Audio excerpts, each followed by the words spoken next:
7:56, amigos, lo que les adelanté. Se encuentran en nuestros estudios Erika Guevara, que ella es directora para las Américas de Amnistía Internacional. Viene en este caso de México. Yo le estaba preguntando si está basada acá. No, ella viene, sus oficinas centrales vienen en México, pero bueno, vino o está cumpliendo pues una agenda de trabajo. Entendemos, ha visitado a Máxima Acuña, ¿no? Y por supuesto, están inevitablemente analizando, revisando esta coyuntura electoral crucial en lo que le interesa a Amnistía, que es por supuesto la protección de los derechos humanos, los derechos sexuales y reproductivos, los derechos de los pueblos indígenas, de las comunidades pues LGTB, los derechos humanos pues en general y en muchos casos pues de minorías que pueden vivir en situación vulnerable. ¿Cómo está, Erika? Gracias por estar con nosotros esta mañana. Bueno, cuéntenos primero cuál ha sido su agenda estos días en el Perú. Bueno, muchas gracias, buenos días. Ha sido una agenda corta, solo he estado aquí algunos días y con el principal objetivo de visitar a Máxima Acuña. Estuve en Cajamarca, donde pasé un par de días conociendo del caso de Máxima, conociendo a su familia, entendiendo su entorno, qué es lo que le pasa a las comunidades campesinas y a las comunidades de pueblos indígenas en el Perú. Y bueno, sí, efectivamente uno no puede mirar los derechos humanos ajenos al contexto sociopolítico que hoy día vive el país. Así es que también he tenido la oportunidad de conocer a otros grupos. Aquí en Lima estuve reunida también con algunas familiares, madres y hermanas de personas desaparecidas que daban la bienvenida a esta ley de búsqueda de personas desaparecidas que se ha decretado el viernes.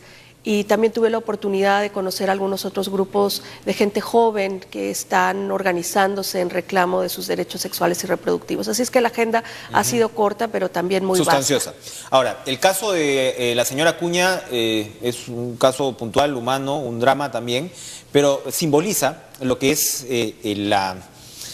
este conjunto de paradojas, de desafíos, ¿no? De contradicciones que encierra la relación de las empresas extractoras, en muchos casos, con las comunidades. Ya sabemos lo que pasó en Cajamarca pues, con el proyecto Conga, en este caso una realidad agrícola muy sensible, a pesar, evidentemente, de los avances que pueda pues, haberse dado en la minería, a pesar que esto tenga su reverso, por supuesto, en toda la actividad de la minería informal e ilegal, que es pues, eminentemente depredadora. A pesar de todo ello, esta relación sigue siendo tensa, ¿no? Esta relación es así en otros puntos del continente, o el Perú es una excepción. Bueno, lamentablemente el Perú no es una excepción. Estamos en un momento muy crítico para la región de las Américas, particularmente América Latina. Precisamente por la inestabilidad de nuestras jóvenes democracias, el papel que los estados han tenido de abrir puertas a las empresas con el pretexto del desarrollo económico, pero que no han centrado estas propuestas de desarrollo en la protección de los derechos humanos. Con estados que lamentablemente no priorizan la protección de los derechos humanos, gobiernos que están envueltos en situaciones de corrupción, que no han puesto un punto fuerte en el tema de atender la impunidad. Las empresas han ocupado estos espacios y también cometen abusos a los derechos humanos y los estados no están protegiendo a sus ciudadanos. Claro, las empresas no son necesariamente malas ni mucho menos, como dice usted, cubren un espacio y claro, de alguna manera esta ideología que ha primado también en los últimos años, donde el mercado lo tiene todo, ¿no? Y donde el Estado se convierte en una manera, una especie pues de observador, ¿no? O de promotor, en todo caso, que es una palabra que les gusta a muchos. Ahí vemos, ¿no? Ahí vemos donde la institucionalidad hace agua y donde el Estado debería poner orden, no lo pone. Pero lo que yo le quería preguntar es, en esta coyuntura, en estos últimos años, digamos, estos últimos gobiernos, el Perú retornó la democracia en los últimos 15 años, usted hablaba de la inestabilidad de las jóvenes democracias y es así, efectivamente. En estos últimos periodos, ¿considera usted que se ha avanzado en líneas generales en el Perú en materia de derechos humanos? Eso para poder conversar ya sobre lo que está en juego este domingo. Bueno, sin duda alguna, el Perú ha tenido grandes avances institucionales y legislativos en materia de derechos humanos. Sin embargo, muchos de estos avances no se han convertido en una realidad para la mayoría de las personas que de por sí ya tenían sus derechos vulnerables. Y lo hablo claramente en términos de lo que sucede con nuestros pueblos indígenas, con las comunidades rurales. Hay muchas leyes que han avanzado, por ejemplo, Perú tiene una ley que ha sido ejemplar para muchos países de la región, que es la ley de consulta previa. Sin embargo, también hemos documentado casos en donde esa misma ley ha sido violentada por el Estado y donde las comunidades de pueblos indígenas no están siendo consultadas sobre, no sé, proyectos de desarrollo extractivo en sus territorios ancestrales o sobre proyectos de desarrollo que empiezan a afectar el acceso a recursos naturales. Una verdadera implementación de la consulta previa es uno de los primeros desafíos que va a tener el próximo gobierno, ¿no? Así es uno de los primeros desafíos porque precisamente tiene que ver con centrar las agendas políticas en la protección de los derechos humanos. Y bueno, Perú lamentablemente sigue teniendo retrocesos significativos, por ejemplo, en materia de derechos humanos de las mujeres, en derechos humanos sexuales y reproductivos, en la protección de poblaciones vulnerables como son las poblaciones lésbica, gay, bisexual, transexual, en donde todavía ven violentados sus derechos al día a día con abusos de autoridad, violencia policial, discriminación, crímenes de odio. ¿Cómo estamos en ese sentido dentro de América Latina en lo que es la situación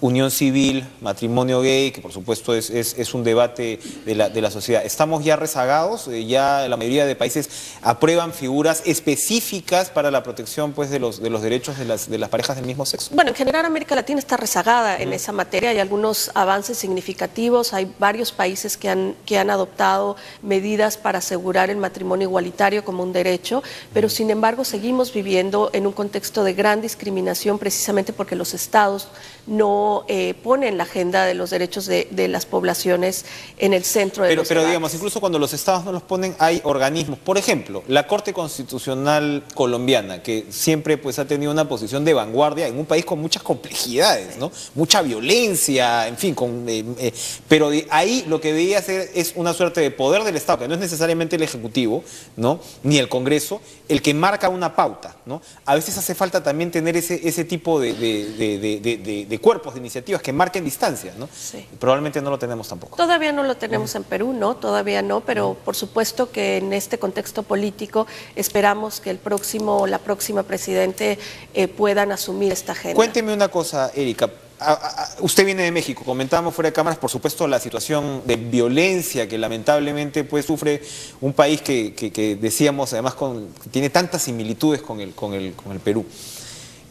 La discusión sobre seguridad ciudadana, que es válida y que evidentemente pues, la ciudadanía está afectada por el aumento de la delincuencia, ¿no?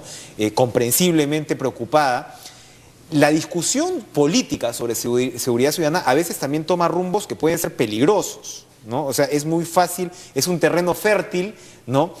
Para implementar los excesos y para apelar muchas veces también a ciertas fibras sumamente conservadoras de la sociedad. En ese sentido, ¿cómo ve el debate electoral en el Perú? Bueno, es preocupante. Estamos en un contexto de la región más violenta del mundo.